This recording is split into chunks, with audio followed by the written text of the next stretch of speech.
The answer is they couldn't have. The Illuminati was too big, and thus it continued under Freemasonry. The French historian Henry Martin reports, quote, Bicept proposed as the end of Illuminism the abolition of property, social authority, nationality, and the return of the human race to the happy state in which it formed only a single family, without artificial needs, without useless sciences, every father being priest and magistrate. President George Washington himself was convinced that the Illuminati existed after 1785, when it was outlawed in Bavaria. He corresponded with the Reverend named G.W. Snyder, voicing his concerns about the Illuminati. This was written 13 years after the Illuminati was outlawed in Bavaria. George Washington states, quote, I have heard much of the nefarious and dangerous plans and doctrines of the Illuminati. It was not my intention to doubt that the doctrines of the Illuminati and the principles of Jacobinism had not spread in the United States. On the contrary, no one is more truly satisfied of this fact than I am. The idea that I meant to convey was that I did not believe that the lodges of Freemasons in this country had, as societies, endeavored to propagate the diabolical tenets of the first or the pernicious principles of the latter, if they are susceptible of separation, that individuals of them may have done it, or that the founder or instrument employed to found the democratic societies in the United States may have had these objects and actually had the separation of people from their government in view, is too evident to be questioned. From President Washington, we learned that he believed the Illuminati was nefarious and dangerous. He had little doubt about the Illuminati spreading to America by 1798. He was truly satisfied, or in other words, convinced of this fact. He thought it was too early for whole Masonic lodges to be striving for Illuminati objectives, but he did believe individuals within American lodges were certainly doing so. He believed the founder or instrument used to found the democratic societies in the USA may have had Illuminati objectives in mind, and that they had the separation of the people from their government in view. According to Washington, these things are too evident to be questioned. That same year, the president of Yale University, Timothy Dwight IV, spoke out against the Illuminati. Quote, the great and good ends proposed by the Illuminati as the ultimate objects of their union are the overthrow of religion, government, and human society, civil and domestic. Joseph Willard, the president of Harvard University, said in a speech in New Hampshire, quote, there is sufficient evidence that a number of societies of the Illuminati have been established in this land of gospel light and civil liberty, which were first organized from the Grand Society in France. They are doubtless secretly striving to undermine all our ancient institutions, civil and sacred. These societies are closely leagued with those of the same order in Europe. They have all the same objects in view. The enemies of all order are seeking our ruin. Should infidelity generally prevail, our independence would fall, of course. Our republican government would be annihilated. Speaking on this new Freemasonry that was infiltrated by Illuminati elitist doctrines, John Quincy Adams, the 6th President of the United States, remarked, quote, I do conscientiously and sincerely believe that the order of Freemasonry, if not the greatest, is one of the greatest moral and political evils. Because this Illuminati doctrine of globalization and societal reform was fused into Freemasonry, later prominent Masons started voicing their anticipation of a new world order, one world system.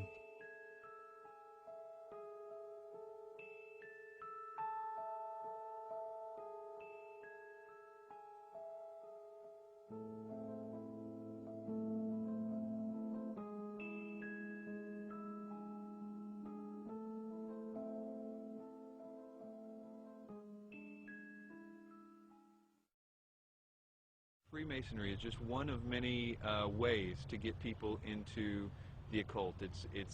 But even more than that, it's able to get them into a really sort of packaged way to produce people that can be used in a more mechanical way in the system. That is, that they can be put into places of power to turn a lot of the gears and things like that.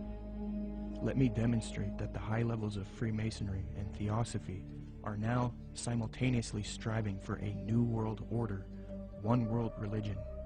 Their dogma is that for the upcoming age of Aquarius, humanity needs to unite into a one world government or new world order. The former Supreme Grand Master of the Fraternity of the Rosy Cross, or FRC, Reuben Swinburne Plimer, wrote in his work Ancient Mystic Oriental Freemasonry, quote, Mystic Masonry is not only the key to the religion taught to all men in all ages from the very beginning of conscious life up to the present, but it holds the keys to these religious and is, in fact, the very repository of religion itself. It has for its object the uniting of mankind into a universal brotherhood. The 19th and 20th century Freemason and Rosicrucian Arthur Edward Waite admitted that secret societies he was involved with control political, scientific, and religious affairs. Waite believed that these societies always existed in every nation and are connected to modern societies, which I believe can be disputed. But nonetheless, he stated the following in his work, The Real History of the Rosicrucians, quote, "Beneath the broad tide of human history, there flow the stealthy undercurrents of the secret societies, which frequently determine in the depths the changes that take place upon the surface. These societies have existed in all ages and among all nations, and tradition has invariably ascribed to them the possession of important knowledge in the religious, scientific, or political order according to the various character of their pretensions," unquote. The official Freemasonic Scottish Rite magazine, entitled The New Age Magazine, admits that it is for a New World Order, New World Religion, and New Age. Quote, "Great God our King has chosen the great American public schools to pave the way for the new race, the new religion, and the new civilization that is taking place in America. Any mother, father, or guardian who is responsible for the taking away of the freedom of mind, freedom of will, or freedom of spirit is the lowest criminal on earth, because they take away from that child the God-given right to become part of God's great plan in America for the dawn of the new age of the world." 33rd degree Freemason Manly Palmer Hall advocated world government, quote, "The new Atlantis sets forth an ideal government of the earth. It foretells that day when in the midst of men there shall rise up a vast institution composed of the philosophic elect, an order of illumined men band together for the purpose of investigating the laws of life and the mysteries of the universe. The age of boundaries is closing, and we are approaching a nobler era when nations shall be no more, when the lines of race and caste shall be wiped out, when the whole earth shall be under one order, one government, one administrative body," unquote. Alice Bailey, the prominent theosophist, stated, quote, "The new era is coming. The new ideals, the new civilization, the new modes of life, of education, of religious presentation, and of government are slowly precipitating, and nothing can stop them." N. Sri Ram, a prominent theosophist and New World Order advocate, stated, quote, "Let us first consider the restoration of the mysteries. It is well known among members of the co-Masonic movement that its work has been faithfully continued up to the present, and that its number of lodges has steadily increased. I imagine that at such an auspicious time, when the inner and outer worlds will have come much nearer together, some of the great leaders of the hierarchy might take part in the outer work of reconstruction, and will then become the recognized leaders of the new world government," unquote.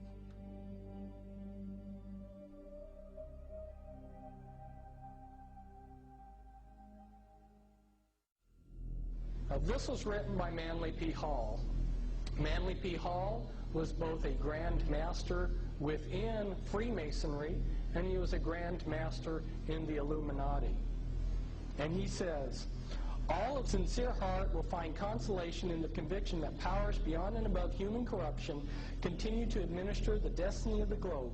It would be a mistake to confuse the governing bodies with the various sects which pretend to authority but give no indication or proof that they can manage efficiently even their own affairs." Now, Manly P. Hall knows who he's referring to here because he's part of that secret body. But of course, he speaks positively of it. The Zeitgeist films and movement have more ties to Theosophy and Freemasonry. At just 2 minutes into the second Zeitgeist film, Zeitgeist Addendum, a lecture of a man by the name of Jiddu Krishnamurti is played. Jiddu spent much of his childhood in southern India. Jiddu's father was a member of the Theosophical Society in southern India.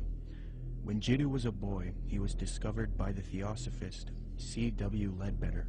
Ledbetter was a man who was brought up on charges of immoral behavior with young boys, yet he still had a close relationship with the president of Theosophy, Annie Besant. Ledbetter and Besant would adopt Jiddu and take him to England. They raised him and brainwashed him into the Theosophic esoteric teachings. They were convinced that he was their return of the Christ and that he would lead humanity into the age of Aquarius as the world teacher for the New Age. Jiddu thought he was the Christ for many years due to being brainwashed, and he would give lectures speaking with authority on esoteric and occult matters. However, Jiddu became reluctant and after many years decided not to be the Christ of Theosophy. He was a false Christ, and he later departed from Theosophy. He did retain connection with Theosophists and devoted the later part of his life to giving lectures on New Age spirituality. He authored many books on the subject as well. The fact that Zeitgeist would include this man in their film, knowing his deep connection with Theosophy, should demonstrate to everyone the New Age esoteric nature of the Zeitgeist films and movement. One of the main claims of Zeitgeist is that the gospel story of Jesus is derived from the stories of previous pagan gods. They attempt to draw parallels between Jesus and these other gods to try to show that the story of Jesus is just a copycat story. Subsequently, these claims have all been debunked by scholars and historians. Zeitgeist appealed to Acharya S. for this theory. These claims can be found in her book, The Christ Conspiracy. Interestingly, it was the founder of Theosophy, Helena Blavatsky, and the Marxist Theosophist Annie Besant who popularized these types of arguments and inserted them into the New Age movement. The emphasis is removing uniqueness from Jesus Christ and Christianity because to the New Ager, humanity is leaving Jesus' age of Pisces, which they believe is now evil. According to them, many people are still stuck believing in Christianity, holding the world back from their new spirituality. So what better way to fix this problem than to discredit the avatar of the previous Piscean age, Jesus Christ? They will even go as far as to say Jesus never existed in order to lead people away from Christianity. Thus the masses are now on board with the new Aquarian world order. Even modern New Agers around today will utilize this deception. New Age spokesman and disciple of Alice Bailey and Theosophy, Benjamin Creme, states, quote, "The 5 major initiations which take one to liberation have their symbolic enactment in the life of Jesus. That is what the gospel story is really about. It is a very ancient story and has been presented to mankind again and again in different forms long before the time of Jesus," unquote. When one compares Acharya S.'s book, The Christ Conspiracy, to Helena Blavatsky's book, Isis Unveiled Volume 2, it becomes quite clear where Acharya got much of her material. For extensive rebuttals to this copycat thesis, see the following books, videos, and articles. The 3 things that Zeitgeist adopts from Theosophy and Freemasonry with respect to theology are 1. The belief that the story of Jesus was copied from other religions. 2. That Jesus is a representation of the sun. And 3. That Jesus ushered in the age of Pisces. It makes sense why Theosophists would spread these views, because they want a world system for the age of Aquarius, and in discrediting Christianity and connecting Jesus to astrology, they can get apostate Christians on board. But why then does Zeitgeist spread this propaganda? Interestingly, the creator of Zeitgeist, Peter Joseph, has wanted a world system or utopia paradise on Earth since the release of the first Zeitgeist film.